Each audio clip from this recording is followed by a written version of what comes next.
Welcome back to Hannity. Since September, radical Egyptian President Mohamed Morsi has been calling on the U.S. to free convicted mastermind of the 1993 World Trade Center bombing, Omar Abdel Rahman, also known as the Blind Sheikh. And this week, Morsi, who is a top Muslim Brotherhood official and a 9/11 truther, but also a new ally to America, is yet again requesting the Blind Sheikh's release. And this time, he is directing his plea right to President Obama, who has been mute on the issue.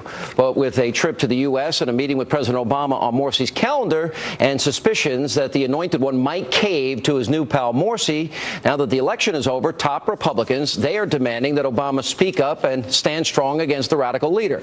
Joining me now, syndicated columnist, author, Fox News contributor, Michelle Malkin. He's got blood on his hands, Michelle. He's a murderer. He's a terrorist. He's a killer. We're giving this 9/11 truther, who is at war with Israel, of $1.5 billion taxpayer dollars, and the media is silent on it. Help me out. Why? Yeah, well, the media is silent on it because Obama is silent on it. And I find his complete silence and unwillingness to outright reject this outrageous call to release or somehow transfer the murderous Blind Sheikh absolutely appalling, an insult to not only all of the families of 9/11, but certainly, of course, all of the families who lost loved ones. There were 6 of them who were killed in the 1993 World Trade Center bombing, and the thousands who were injured. We are coming up on the 20th anniversary of the 1993 World Trade Center bombing in February, and this man, Mohamed Morsi, can go around publicly demanding the release or humane transfer or treatment of the Blind Sheikh, and our commander-in-chief says nothing? Right, I think this tells you everything you need to know about how much we've regressed since 9/11. Totally agree. And I really, really would like to see not only more Republicans joining the call to demand that Obama outright say, blow it out your ear, Mohamed Morsi. Can we translate that in Arabic and tell him straight out, stop asking for it because it's never going to happen. But we've had some very, very wise counsel and warning from the former prosecutor who put Omar Abdel Rahman behind bars, our friend Andy McCarthy, yep. That's right, who back in September had warned that we can't believe any of the denials that are coming out from the underlings of this administration that this would never happen. Here's, though, where it gets worse.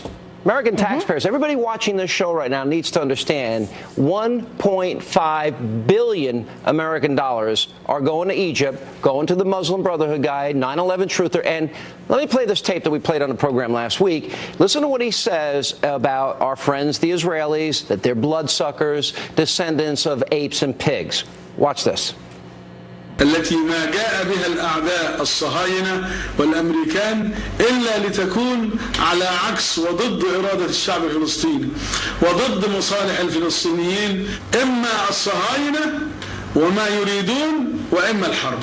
هذا ما يعرفه هؤلاء المحتلين لأرض فلسطين، المعتدين على الفلسطينيين، هؤلاء مصاصي الدماء، مشعلي الحروب، أحفاد القردة والخنازير. مقاومة في فلسطين، مقاومة فلسطين في داخل أرض فلسطين عسكرية ضد هؤلاء الصهاينة المجرمين الذين يعتدون على أرض فلسطين وعلى الفلسطينيين.